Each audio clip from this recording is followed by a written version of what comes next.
नमस्कार।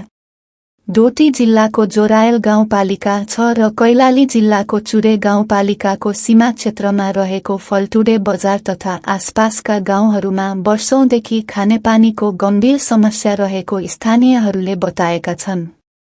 करिब 250 भन्दा बढी घरधुरी बसोबास गर्दै आएको उक्त क्षेत्रमा हालसम्म पनि खानेपानीको दिगो व्यवस्था हुन नसकेको गुनासो छ।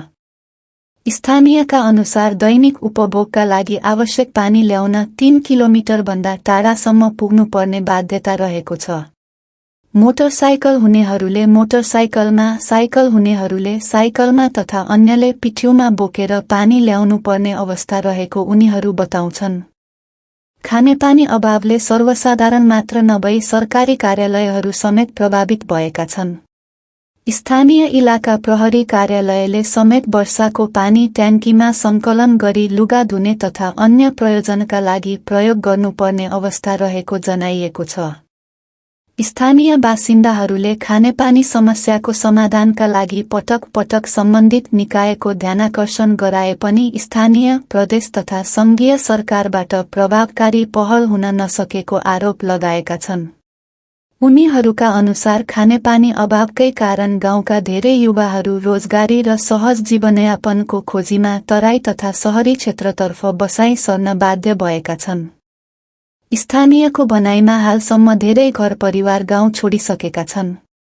यथाशीघ्र खानेपानीको व्यवस्था नगरिए बाँकी रहेका युवाहरू पनि गाउँ छोड्न बाध्य हुने र भविष्यमा बस्ती नै सुनसान बन्न सक्ने खतरा बढ्दै गएको छ।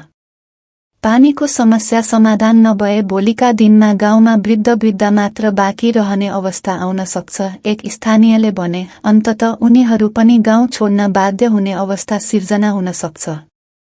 स्थानीयवासीहरूले सम्बन्धित निकायसँग तत्काल प्रभावकारी खानेपानी आयोजना सञ्चालन गरी दीर्घकालीन समाधानको व्यवस्था गर्न माग गरेका छन्।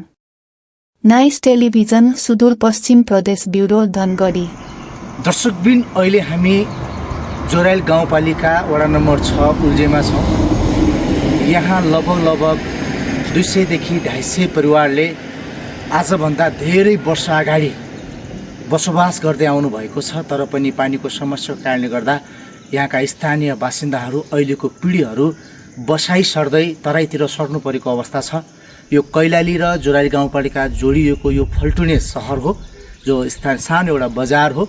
तर यहाँका स्थानीयको गुनासो छ, अहिलेसम्म पनि कुनै पनि पानीको व्यवस्था हुन सकेको छैन। पानी ल्याउँदाखेरि कम्तीमा 3 किलोमिटरदेखि बाइकमा हुने मान्छेले मोटरसाइकलमा ल्याउँछ भने, साइकल हुने मान्छेले साइकलमा ल्याउँछ भने, नहुने मान्छेले घन्टौँसम्म पर्खिएर पिठ्यूमा बोकेर ल्याउनु पर्ने अवस्था देखिएको छ।